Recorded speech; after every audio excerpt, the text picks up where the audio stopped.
बताइए कि जो ओबामा ने की तरफ से स्टेटमेंट आई है, इंडिया को अपनी माइनॉरिटीज की तरफ ध्यान देने की जरूरत है, अदरवाइज इंडिया बच सकता है। इस पर इंडियंस का क्या रिएक्शन है? एक जो करंट प्रेसिडेंट है वो ये कहता है कि मैं पीएम मोदी का फैन हूं, और जो पहले का प्रेसिडेंट है वो कहता है कि इंडिया को अपनी माइनॉरिटीज की तरफ देखना चाहिए। एक्चुअली ओबामा है कौन?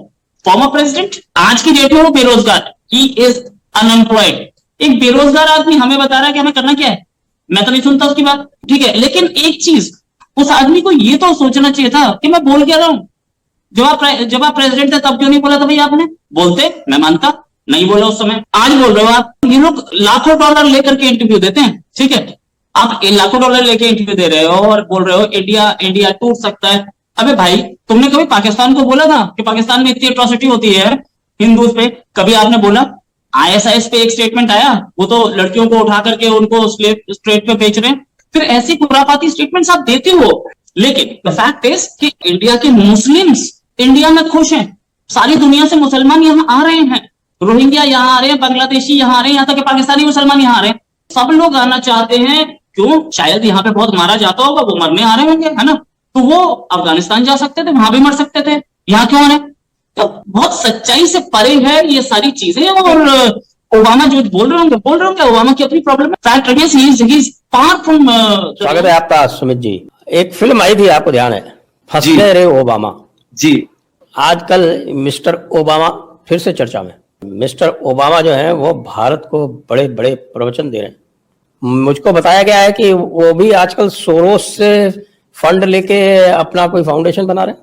सर, ये जो ओबामा है और ओबामा और ओसामा में भी बहुत सिमिलैरिटीज है, उस पे आते हैं। हाँ, केवल एक ही अक्षर तो है। बिल्कुल। अब देखिए सर, ये जो ओबामा है हमेशा से डूबियस रही है, डूबियस कैरेक्टर है। अब इसका पूरा नाम है बराक हुसैन ओबामा। एक मुझको और चीज बताइए जी, कि इसका जो नाम था वो था बरकत हुसैन ओबामा। अरबिक में टी जो है वो साइलेंट होता है। इसका नाम था बराका हुसैन ओबामा। अब जब लोग भूल जाते कहते ओबामा, बराक ओबामा, जब अगर इसका बर्थ सर्टिफिकेट देखे तो बराक हुसैन ओबामा। हुसैन जो है इसने चुपचाप गोल कर दिया। इसके पिताजी कीनियन मुसलमान, इसकी जो हाफ ब्रदर हाफ सिस्टर वो मुसलमान, इसकी माताजी ने जो दूसरी शादी की थी वो इंडोनेशिया का, वो भी मुसलमान। ये पाकिस्तान में भी काफी बार आया गया। इसने पाकिस्तान के जो प्रधानमंत्री थे नवाज शरीफ, तब उनसे भी इनके संबंध थे। उसको अपने ऑफिशियल बंगले पे इन्होंने ठहराया। यही नहीं सर, अब इस सबसे पहले ये जो क्रिश्चियन बनना इसकी मजबूरी थी, अन्यथा ये प्रेसिडेंट अमेरिका का बन नहीं पाता। तो क्रिश्चियनिटी में कन्वर्ट होना इसकी मजबूरी थी। पर इसका जो दिल है ना, दिल वो इस्लामिक है। इसकी पुष्टि संजय सर खुद यूएस का मीडिया कहता है कि he has a very clear affiliation for Islam. सबसे पहले ये वाहिद, he is the only one, एक अमेरिकन प्रेसिडेंट है जिसने पूरे अपने टेन्योर में he never use the word Islamic terror, जबकि इस्लामिक टेरर एक रियलिटी है, एक सच्चाई है दुनिया की। तीसरी बात, जब किंग सलमान की मृत्यु होती है, ये अपनी धर्मपत्नी मिशेल ओबामा को लेकर फ्यूनरल में गए। आज तक अमेरिका का कोई प्रेसिडेंट, प्रोटोकॉल आप उठा के देखिए, किसी के फ्यूनरल में नहीं जाता। पॉइंट नंबर 4, इसने अपने टेन्योर में संजय सर हमेशा पाकिस्तान को एड दिया। 5वां पॉइंट, हिलरी क्लिंटन ने एक बार कहा, भाई हमें पता था कि ओसामा वहां है, हमने इससे कहा भैया हमें जाके उसको ठोक देते हैं, हमें परमिशन दे दो। इसने 3 बार परमिशन डिनाई कर दी। जब इलेक्शन में इसके सितारे डूबने लगे, ठीक इलेक्शन से पहले इसने गो हेड दे दिया कि भैया जाके निकाल। बात बराक ओबामा की, बराक ओबामा ने जब मोदी से मिले थे, वो दिल्ली में भी मिले थे, मोदियों से वहां भी मिले थे। अब बराक ओबामा ने कहा है कि हिंदुस्तान में जो मुसलमानों के साथ नाइंसाफी हो रही है, इस तरह की बात आई है प्रेस के अंदर, और उसको उछाला जा रहा है खासतौर से उन तबकों के जरिए कि जो कि एंटी बीजेपी गवर्नेंस है। ओबामा का कहना कोई गॉस्पेल नहीं है। अगर उन्होंने मोदी जी के ऊपर सवालिया निशान उठा दिया कि मुसलमानों के साथ दुश्मनी कर रहे हैं, तो उसका मतलब ये नहीं है कि इट इज गॉस्पेल ट्रूथ, बिल्कुल नहीं। मुझे तो बल्कि ओबामा की भी अक्ल के ऊपर थोड़ा थोड़ा डाउट होने लगा है। और एक चीज मैं इसमें ऐड करना चाहूंगा, हिंदू मुस्लिम, देखिए मुसलमानों की जब बात आती है, छोटा सा वाक्य बयान करता हूँ। मोदी जी जब नए वजीर आजम बने थे, बहुत सारे पतंग वाले मिलने गए थे, इसमें 90% मुसलमान थे, 10% हिंदू थे। उन्होंने कहा मोदी जी हमारी जो इंडस्ट्री है, पतंग की इंडस्ट्री, थोड़ा उसमें आप हमारी मदद कीजिए। मोदी जी ने 50 करोड़ रुपए इन पतंग वालों को दे दिए, जो बांट लिए उन्होंने जितने भी थे उसमें।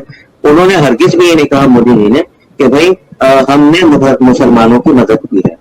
क्यों? क्योंकि he never believe in appeasement, यानी तुष्टीकरण कभी नहीं, सशक्तिकरण जिस तरह से भी किया जा सकता है वो करते हैं, हर एक का करते हैं, ठीक है।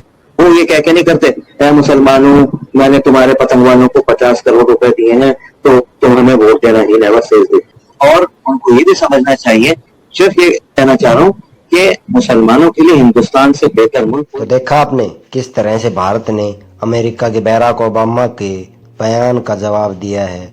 ये पहले वाला भारत नहीं है, ये भारत बदल चुका है।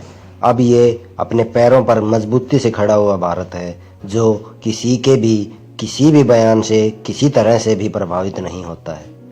ऐसे ही भारत को पहले दबाया जाता था, उल्टे सीधे बयान किए जाते थे, लेकिन फिलहाल भारत की ताकत और उसकी क्षमता इतनी अधिक हो चुकी है कि वह किसी को भी किसी भी प्रकार से जवाब देने में सक्षम है। तो बराक ओबामा की इंटरनेशनल मीडिया के अंदर इस तरह से बेइज्जती देखकर आप लोगों को कैसा लगा, हमें कमेंट बॉक्स में ज़रूर बताएं। और हाँ, अगर आप चैनल पर नए हैं तो चैनल को सब्सक्राइब करें, बेल आइकन दबाना बिल्कुल ना भूलें। धन्यवाद। जय हिंद, जय भारत, भारत माता की जय।